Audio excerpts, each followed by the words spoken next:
जुडो तालीम खाते इंतजामिया की नाअहली हलंदड़ गर्ल्स प्राइमरी स्कूल में 2 फीमेल टीचर्स बदली। स्कूल गैर फ़ाल ॼाणाए 15 ॾींहनि खां बंद। शागिर्दियाणियुनि की तालीम सख्त मुतासिर। शागिर्दियाणियुनि जो स्कूल खोलण लाइ एहतजाजी मुज़ाहिरो तदारुक जो मुतालबो।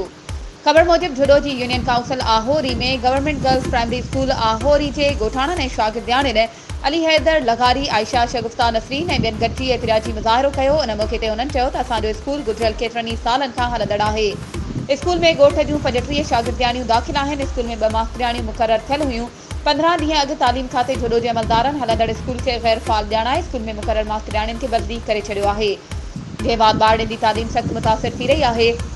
स्कूल में तालीम हासिल करण लाइ ॿारियूं रोज़ानो किताब खणी पढ़ण लाइ अचनि थियूं, पर स्कूल खे ताला लॻण हुजण करे वेही मोटी वञनि थियूं।